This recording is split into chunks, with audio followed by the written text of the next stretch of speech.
EPS-95 pension धारकांच्या pension वाढी संदर्भात काल वित्त मंत्रालयासोबत वित्त मंत्र्यांच्या एक सेक्रेटरींबरोबर काल एक मीटिंग झालेली आहे। ही नेमके मीटिंग मध्ये काय मुद्दे झाले हे तर आपण पाहणारच आहोत, परंतु बजेटमध्ये EPS-95 पेन्शन धारकांचे जे पेन्शन वाढ आहे या संदर्भात काहीतरी निर्णय होईल हे होप्स EPS-95 पेन्शन धारकांना, तसेच जे सचिव आहेत, महासचिव आहेत, राष्ट्रीय अध्यक्ष आहेत किंवा काही मंत्री असतील, इन्क्लूड मला सुद्धा होप्स होते की बजेटमध्ये काहीतरी निर्णय EPS-95 पेन्शन धारकांसंदर्भात होईल, परंतु कोणताच निर्णय EPS-95 पेन्शन धारकांसंदर्भात बजेटमध्ये झाला नाही। त्यामुळे माननीय कमांडर अशोक राऊत यांनी त्यानंतर एक झूम मीटिंग घेऊन अनाउन्स केलं होतं की त्यांनी अगोदर सांगितलं होतं की बजेटमध्ये जर आपली EPS-95 पेन्शन धारकांची पेन्शन वाढीचा निर्णय नाही झाला तर आपण आंदोलन करायचं, आणि ते आंदोलन असं असणार आहे की जे आतापर्यंत कधीही एवढं मोठं आंदोलन झालं नाही असं आंदोलन असणार आहे असं सांगितलं होतं। आणि त्याची तारीख सुद्धा त्यांनी परवा झूम मीटिंग घेत ठरवली होती। 9, 10 आणि 11 मार्चला 9, 10, 11 मार्च 2026 ला जे EPS-95 पेन्शन धारकांचे जे 4 मुद्दे आहेत या 4 मुद्द्याला घेऊन मोठं आंदोलन होणार आहे, आणि यासाठी सर्वांनी रिझर्वेशन करा असं सुद्धा ठामपणे माननीय कमांडर अशोक राऊत यांनी परवा झूम मीटिंग घेऊन सांगितलेलं आहे। त्यावेळी आपल्या चॅनलवर आपण व्हिडिओ पोस्ट केला आहे, परंतु आजचं थोडक्यात सांगण्याचं काम एवढंच आहे की प्रत्येक EPS-95 पेन्शन धारकांना पुढचं अपडेट समजायच्या अगोदरचं अपडेट समजणं हे अतिशय महत्त्वाचं आहे, म्हणून थोडक्यात अगोदरचं हे अपडेट ही तुमच्या पुढे मांडलेलं आहे। त्यानंतर काल 5 फेब्रुवारी 2026 ला माननीय कमांडर अशोक राऊत किंवा महासचिव असतील 4 ते 5 जणांच्या टीमला वित्त मंत्र्याच्या मंत्रालयामध्ये बोलवलं होतं। नेमकी ही अपडेट काय आहे तेच आपण आजच्या व्हिडिओमधून पाहणार आहोत, त्यामुळे व्हिडिओ स्किप न करता शेवटपर्यंत पाहायचा। चॅनलवर पहिल्यांदा आला असेल तर अशाच महत्त्वपूर्ण आणि गव्हर्नमेंटच्या नवीन अपडेटसाठी चॅनल सबस्क्राईब करा, त्याचबरोबर शेजारील बेल आयकॉन सुद्धा ऑन करून ठेवा, म्हणजे असेच महत्त्वपूर्ण अपडेट तुमच्यापर्यंत रेग्युलर पोहोचत राहतील। तर नमस्कार, मी पूनम आणि तुम्ही पाहत आहात पुन्हा एक नवीन अपडेट। काल 5 फेब्रुवारी 2026 ला वित्त मंत्रालयामध्ये माननीय कमांडर अशोक राऊत असतील किंवा महासचिव असतील 4 ते 5 जणांची टीम आहे, या टीमला वित्त मंत्रालयामध्ये बोलवलं होतं। माननीय कमांडर अशोक राऊत यांनी त्यावेळी सांगितलं की आम्हाला अपेक्षा होती की बजेटमध्ये आमच्या EPS-95 पेन्शन धारकांचा जो निर्णय आहे त्या निर्णयाबद्दल काहीतरी होईल असं आम्हाला अपेक्षा होती। या बजेटमध्ये तर पूर्णपणे 100% अपेक्षा होती असं त्यांनी त्यावेळी सांगितलं। त्यावेळी माननीय जे सेक्रेटरी आहेत त्यांनी त्यावेळी हेही सांगितलं की याबद्दल आम्ही माफीच मागतो, कारण आम्हाला बजेटमध्ये ही घोषणा करणं जमलं नाही, काही कारणास्तव ही घोषणा आम्ही करू शकलो नाही, परंतु याबद्दल हालचाली चालू आहेत असं सुद्धा त्यांनी त्यावेळी त्यांना, म्हणजेच माननीय कमांडर अशोक राऊत असतील किंवा बाकीचे जे सचिव असतील, महासचिव असतील किंवा काही प्रतिनिधी सुद्धा गेले होते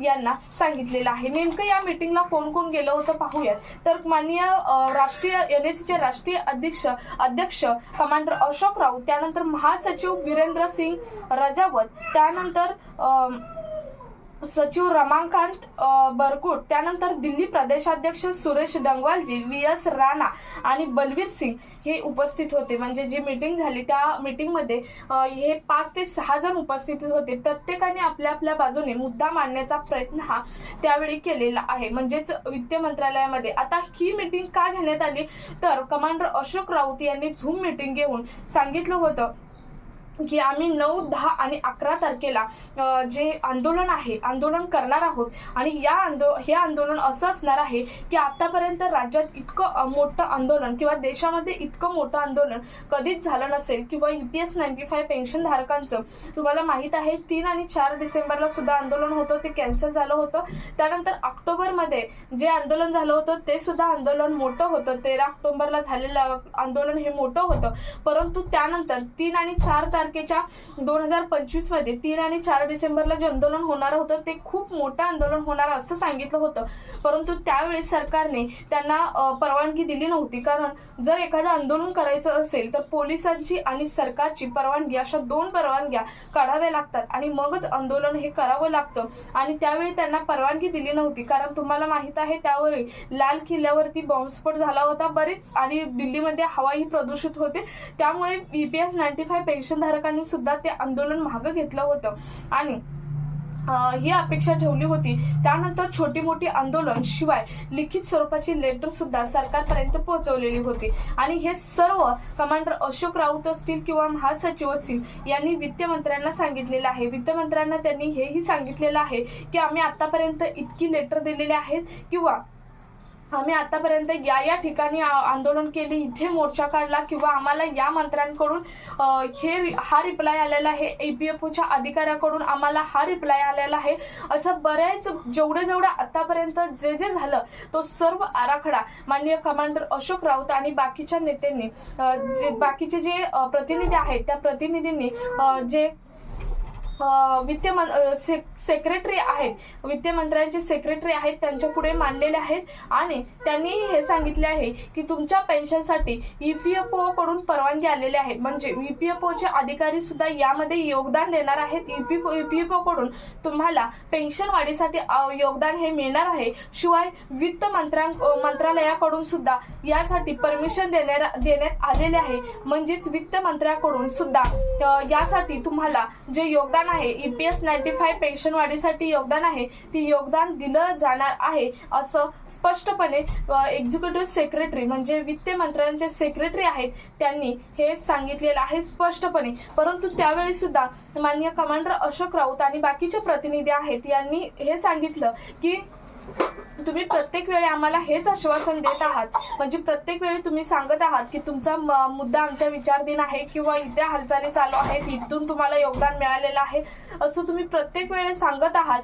परंतु आम्हाला कोणत्याही प्रकारचं जो रिप्लाय आहे तो रिप्लाय पॉझिटिव्ह पद्धतीने मिळत नाही असं त्यावेळी त्यांनी सांगितलं. परंतु वित्तमंत्र्यांनी सांगितलेलं आहे की 100% तुमच्या या हालचाली सुरू आहेत आणि आता तर EPFO कडून सुद्धा तुम्हाला पॉझिटिव्ह रिप्लाय मिळालेला आहे आणि वित्त विभागाकडून सुद्धा पॉझिटिव्ह जो रिप्लाय आहे तो मिळालेला आहे. त्यामुळे लवकरच तुमचा मुद्दा हा पॉझिटिव्ह करण्याचा आम्ही प्रयत्न करू. शिवाय परवा 2 फेब्रुवारीला माननीय रस्ते व वाहतूक मंत्री नितीनजी गडकरी यांनी सुद्धा एक पत्र लिहिलं होतं श्रम मंत्र्यांना पत्र लिहिलं होतं की जे EPS 95 पेन्शन धारक आहेत या पेन्शन धारकांच्या ज्या मागण्या आहेत त्या मागण्या कोणत्या मागण्या उचित पद्धतीच्या आहेत त्यावरती लवकर काय आहे ती कार्यवाही सुरू करा असं सुद्धा माननीय रस्ते वाहतूक मंत्री नितीन गडकरी यांनी पत्र लिहिलेलं आहे. शिवाय त्याबरोबर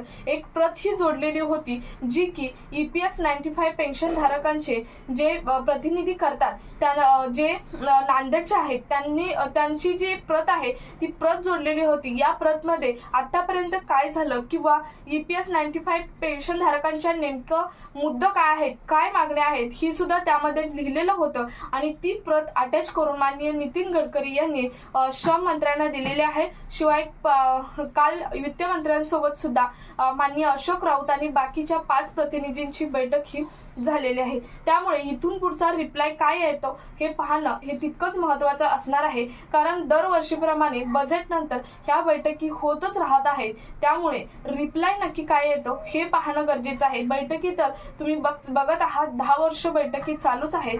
मागच्या वर्षी सुद्धा बजेट नंतर या बैठकी झाल्याच होत्या, परंतु यावेळी लिखित स्वरूपाचे पत्र हे बऱ्याच मंत्र्यांनी दिल्यामुळे कुठेतरी पॉझिटिव्ह कोरोना दिसत आहे. त्यामुळे आता रिप्लाय नक्की काय येतो हे पाहणं हे तितकंच महत्त्वाचं ठरणार आहे. पुढचा रिप्लाय काय येणार आहे हे पाहायचं असेल तर आपल्या चॅनलला आत्ताच सबस्क्राईब करून ठेवा, कारण प्रत्येक रिप्लाय पॉझिटिव्ह येऊ किंवा निगेटिव्ह येऊ जो आहे ते रिप्लाय आहे तो आपल्या चॅनलवर मी पोस्ट करण्याचं काम करते. त्यामुळे तुम्ही चॅनलवर नवीन असाल तर सबस्क्राईब नक्की करा. हा व्हिडिओ जास्तीत जास्त EPS 95 पेन्शन धारकांपर्यंत शेअर करा. भेटूयात पुढच्या एका नवीन अपडेट सोबत. तोपर्यंत धन्यवाद.